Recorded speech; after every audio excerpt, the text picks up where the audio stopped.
So we got a really exciting chapter of Chainsaw Man after this 2-week break, where we finally get the conclusion of Asa and Yoru's battle against Yoshida. With that being said, the last chapter left off with Fumiko and Denji, who were saved by Kwanxi from the Chainsaw Men that were actually terrorizing Japan and the entire world. With Denji now being accused by this old man of being one of the many people who made a contact with the Fire Devil, transforming into a Chainsaw Man that were attacking random people. The irony being that Denji is the real Chainsaw Man, so I mean the old guy isn't wrong. But thankfully Denji doesn't freak out and reveal his identity of being the real Chainsaw Man, and is smart enough to know now isn't the best time to reveal his identity. Despite denying this old man, the old man keeps on accusing Denji, which now attracts a crowd of people, and now certain people are even beginning to grow paranoid that Denji could be Chainsaw Man. We really are seeing Fami's plan in motion, because not only did Fami and the Chainsaw Man Church cause widespread fear across the world, it's also causing society to begin to break down and crumble fundamentally, starting with the collapse of cooperation between our fellow man. Because instead of coming together to make a situation better, people turn on one another, whether it be for self-preservation, fear, or the chance for power, and it makes the situation 10 times worse. And we see, despite Fumiko's efforts to clear Denji's name by showing a public safety badge, more and more people feed into the paranoia that's in the air. And even the bald public safety devil hunter we saw in the last chapter turns on Denji, not realizing who he really is, which is a major oversight on public safety's part, and holds him at gunpoint, demanding that he shows his chest to prove he isn't Chainsaw Man. And Kwanxi, realizing that talking is no longer an option, tells Denji to run and takes a bullet that was meant for them without a care in the world, which is pretty cool.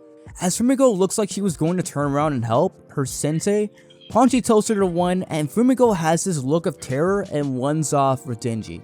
Let me know in the comment section if you think Fumiko swings both ways. I mean, some people are thinking that the way that she was looking at Kwanxi, it could possibly mean that she's a part of her new harem, maybe even a lover of some kind.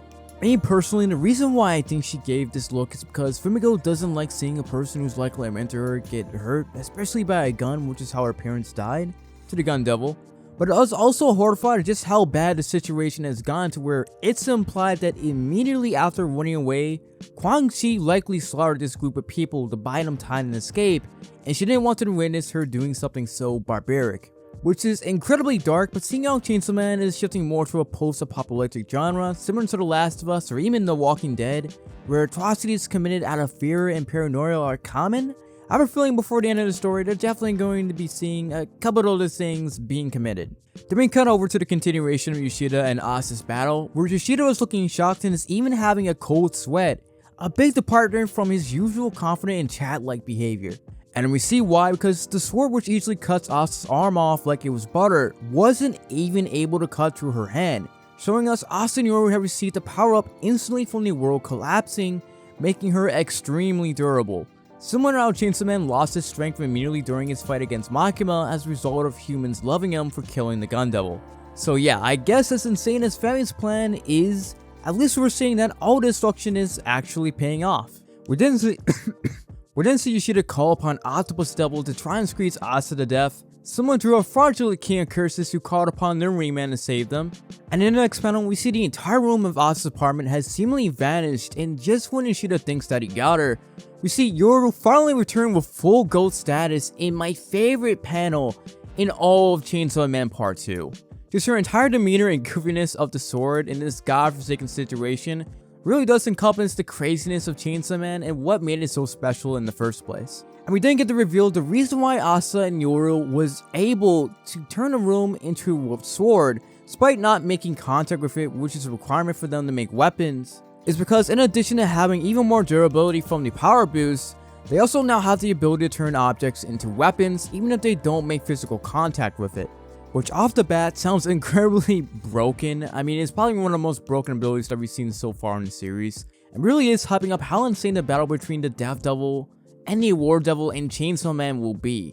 We then see that Yoshida gets into a fighting stance, ready to fight against Yoru, even though he really doesn't have a chance, and once again accepting the fact that he might actually die, but also is feared to contain Asa earlier in the story where he had the chance. Luckily for him though, Yoru doesn't know her own newfound strength, and instead of leaping towards Yoshida, she goes flying into a wall head first. We get this funny panel of her upside down, commenting that this might take some adjustment. And as Yoru begins to look around, we see that Yoshida has dipped from the situation entirely, which reading this made me laugh so hard. And while some people are out here calling Yoshida a fraud for doing this, I mean, freeing from the situation was likely the smartest and the only logical decision that he could have made at this point. I mean, let's face it, conventional means of really killing Yoru are probably no longer possible at this point.